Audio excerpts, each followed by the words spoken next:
उशस्ती एक विद्वान ब्राह्मण थे और ऐसे वैसे ब्राह्मण नहीं बल्कि कई छात्रों को पढ़ाने वाले ब्राह्मण, यज्ञ कराने के विशेषज्ञ ब्राह्मण।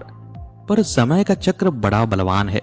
वैदिक नियमों को मानने वाले उशस्ती एक समय इतने असहाय हो गए कि उन्हें एक शूद्र महावत का जूठन खाना पड़ा। लेकिन उससे भी रोचक बात यह है कि उस जूठे अन्न को खाने और बचाकर रख लेने के बाद भी उन्हें पाप नहीं लगा। पर वे यदि उस महावत का जूठा पानी पी लेते तो उन्हें पाप लग जाता। इस अन्न को खाने के बाद उशस्ती एक यज्ञशाला में गए और वहां उन्होंने यज्ञ में गलतियां कर रहे ऋत्विकों को वैदिक ज्ञान दिया। तो आखिर जूठन खाने का पाप उशस्ती को क्यों नहीं लगा, जबकि पानी पीने पर लग जाता? और उशस्ती ने यज्ञशाला में ऋत्विकों को कौन सा वैदिक ज्ञान प्रदान किया, यह सब छांदोग्य उपनिषद की इस करुण और ज्ञानवर्धक कहानी में जानने को मिलेगा। तो आइए आरंभ करते हैं। वैदिक काल की बात है। तब पवित्र सरस्वती नदी इस पृथ्वी पर विहार किया करती थी। उन्हीं सरस्वती नदी के पवित्र तट पर कुरु प्रदेश में एक चक्र नाम के बड़े प्रतापी ब्राह्मण हुए। उनके गुरुकुल में दूर दूर से विद्यार्थी शिक्षा ग्रहण करने के लिए आते थे। चक्र की ख्याति देश देशांतर में फैली हुई थी। उन्हीं चक्र के पुत्र हुए उशस्ती। जब ब्राह्मण चक्र का देहावसान हो गया तो उशस्ती ने अपने पिता की जगह गुरुकुल का कार्यभार संभाला। उशस्ती भी अपने पिता के ही समान बड़े विद्वान थे। ऐसा कहा जा सकता है कि एक योग्य पिता के सुयोग्य पुत्र थे उशस्ती। उशस्ती की देखरेख में गुरुकुल का काम आगे बढ़ने लगा था। ब्राह्मण चक्र ने अपनी मृत्यु से पहले उशस्ती का विवाह करा दिया था। उशस्ती की पत्नी का नाम आटिकी था। यहां पर ध्यान देने वाली बात है कि आटिकी नाम भी हो सकता है और संज्ञा विशेषण भी, क्योंकि आटिकी का अर्थ जो शंकराचार्य जी ने अपने भाष्य में किया है वह यह है कि एक ऐसी स्त्री जिसके स्तन आदि स्त्रियोचित चिन्ह प्रकट नहीं हुए हों। और पहले ऐसे विवाह हो जाया करते थे। कम उम्र में लड़कियों का विवाह करना पहले सामान्य बात थी, परंतु हम यहाँ आटिकी को नाम की तरह लेंगे और मानकर चलेंगे कि आटिकी की उम्र अभी कम है। तो उशस्ती अपनी पत्नी आटिकी के साथ गुरुकुल का कार्यभार देख रहे थे। उनकी देखरेख में गुरुकुल का नाम फैल रहा था। अगल बगल के राजा महाराजा ज्ञान की याचना के लिए उशस्ती के पास आया करते थे। किसी भी यज्ञ में उशस्ती को प्रमुखता से बुलाया जाता था और वहीं यज्ञ का संपादन किया करते थे। परंतु समय ने एक करवट ली।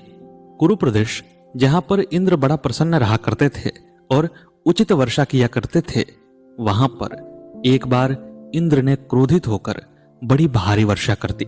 इंद्र का क्रोध क्यों हुआ यह तो नहीं पता, पर वर्षा इतनी भारी हुई कि उस प्रदेश में तबाही ही मच गई थी। सारे पशु पक्षी भी उस वर्षा से प्रभावित हुए। बहुत सारे जानवर मृत्यु को प्राप्त हुए, बहुत सारे मनुष्य भी मृत्यु को प्राप्त हुए और वह सारा प्रदेश ही उजाड़ हो गया। कुछ ही दिनों की वर्षा के उपरांत ऐसा हुआ कि उस प्रदेश में खाने के लिए किसी के पास कुछ नहीं बचा। तब के समय में लोग अपरिग्रह का नियम मानते थे। बहुत सारा चीज जुटाकर रखते नहीं थे और आज की तरह न तो उत्पादन के इतने नवीन साधन थे और न ही इतने खेत। अधिक भूमि जो थी वह जंगली भूमि थी और इस वर्षा ने उस भूमि को भी तबाह कर दिया। जो खेती होती थी वह उजड़ गई और लोगों के घर फूस के हुआ करते थे वह भी इस बारिश के भेंट चढ़ गए। पूरा प्रदेश ही तबाह हो गया था। ऐसे में जो लोग बचे वे अन्न की तलाश में दूसरे प्रदेशों की तरफ चले गए। उशस्ती का गुरुकुल भी तबाह हो गया था, परंतु उशस्ती का मन अपने पिता के चरणों में रमा हुआ था। वे अपने गुरुकुल को छोड़ना नहीं चाहते थे।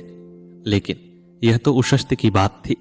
बाकी जितने शिष्य थे उनमें से अधिकांश या तो उस बारिश में तबाह हो गए या अपने जीवन यापन के लिए उस प्रदेश को छोड़कर चले गए। अब उशस्ती के पास कोई शिष्य नहीं बचा। गुरुकुल में खाने के लिए कोई सामान नहीं बचा। अंततः उशस्ती को अब भोजन की तलाश में बाहर निकलना ही पड़ा। 4-5 दिन हो गए थे। पानी हर जगह उपलब्ध था, पर भोजन का एक दाना भी मिल नहीं पा रहा था।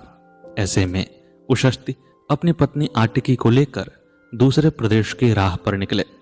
चलते चलते 2 दिन व्यतीत हो गए। अभी एक भी दाना मुंह में नहीं गया था। ऐसी अवस्था में एक संध्या को जब आटिकी और उशस्ती विश्राम करने एक वृक्ष के नीचे बैठे तो आटिकी ने बड़े ही मार्मिक स्वर से कहा कि प्राणनाथ, मैं आपके लिए बाधा ही बन रही हूं। अगर मैं न होती तो आप तेजी से रास्ता पार करते और मेरे प्राण अन्न के बिना छटपटा रहे हैं। ऐसा लगता है कि यदि इस रात को अन्न नहीं मिला तो मेरे प्राण निकल जाएंगे। प्राणनाथ, हमारा साथ यहीं तक था, अब आगे शायद आपको अकेले यात्रा करनी पड़े। उशस्ती अपने पत्नी की बातों से बड़े आहत हुए। एक ऐसा पति जिसके दरवाजे पर राजाओं महाराजाओं की भीड़ लगी रहती थी, जिसके यहाँ गुरुकुल में पढ़ने के लिए विद्यार्थी परेशान रहा करते थे, आज वह अनेक ग्रामों में भिक्षा मांगता रहा था, पर किसी ने उसके हाथ में अन्न का एक दाना भी नहीं रखा, क्योंकि गांव में किसी के पास अन्न था ही नहीं। जब अपना ही पेट नहीं भर रहा था तो भला लोग आतिथ्य सत्कार कैसे करते, साधु और संतों की सेवा कैसे करते।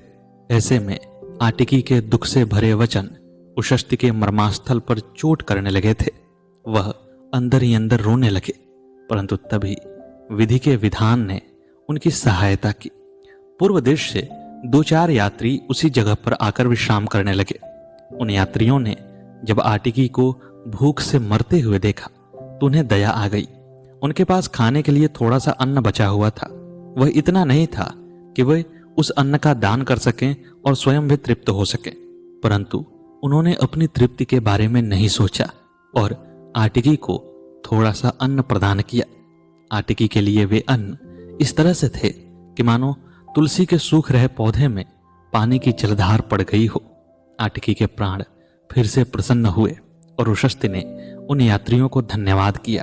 अगली सुबह आटिकी और उशस्ती आगे की राह पर चले, परंतु अगली सुबह अब उशस्ती के प्राण बेचैन हो रहे थे। उसे भी खाए हुए बहुत दिन हो गया था। आटिकी ने तो अभी अभी रात में थोड़ा अन्न ग्रहण किया था, पर उशस्ती के मुंह में एक भी दाना नहीं गया था। उनकी आंतें भूख से सट रही थी। वे बड़े व्याकुल हुए। दोपहर होते होते उन्हें लगने लगा कि अब आगे नहीं बढ़ पाएंगे, परंतु किसी तरह चुपचाप पैर को घसीटते हुए वे आगे बढ़ते रहे। उन दोनों का गंतव्य कोसल प्रदेश की तरफ था, जहां पर सुनने में आया था कि अभी अकाल नहीं पड़ा हुआ है। चलते चलते शाम होने को आई, परंतु तब तक उशस्ती के प्राण अब बाहर निकलने को आतुर थे। एक जलाशय को देखकर उशस्ती ने बड़ी कठिनाई से अपनी पत्नी से कहा कि आटिकी, शाम हो रही है, यह मेरे संध्या पूजन करने की बेला है। आज सूर्य इतने दहक रहे हैं कि मानो मेरे प्राण खींचे जा रहे हों। शायद मैं कल का सूर्य देख भी न पाऊं। मैंने अपने जीवन में कभी भी नियम का परित्याग नहीं किया है, अतः आज भी नहीं करूंगा। जरा देर ठहरो कि इस जलाशय में मैं संध्या वंदन कर लूं। सामने दूर दूर तक कोई गांव दिखाई नहीं दे रहा था। ऐसे में वहां पर ठहरना अच्छी बात नहीं थी, पर आटिकी जानती थी कि उशस्ती नियम के बड़े पक्के हैं। उसने अपने पति की बात का प्रतिवाद नहीं किया। उशस्ती जलाशय में उतरे, स्नान किया और सूर्य को अर्घ्य देकर आगे की तरफ बढ़ने को हुए। उस समय तक उनसे पानी भी नहीं पिया जा रहा था, क्योंकि जब भूख हद से ज्यादा बढ़ जाती है तो उस समय पानी भी नहीं पिया जाता है। उशस्ती के पांव जवाब देने लगे थे। उन्होंने कहा कि आटिकी, अब मैं आगे नहीं बढ़ पाऊंगा। लगता है मेरा अंतिम समय आ गया। अब तुम आगे बढ़ो और अपने जीवन का पालन करो। तब आटिकी ने अपने कमल समान हाथों से उनके बहते हुए आंसुओं को पोंछते हुए कहा कि नहीं स्वामी, ऐसा नहीं है। देखिए, शाम हो रही है और सामने कुछ दूर पर दीपक टिमटिमा रहे हैं। हो सकता है कि वह कोई गांव हो, वहां चलेंगे तो हमें अन्न मिल सकता है। धीरज रखिए और वहां तक चलिए। आटिकी के इन आशा भरी बातों ने उशस्ती के हृदय में जीवन का संचार किया और उनके हृदय में भी आशा की एक लहर उठी। उन्होंने अपना समस्त बल इकट्ठा किया और फिर आटिकी के साथ दीपक की दिशा में बढ़ चले। जाते जाते एक गांव दिखाई पड़ा। वह गांव महावतों का था।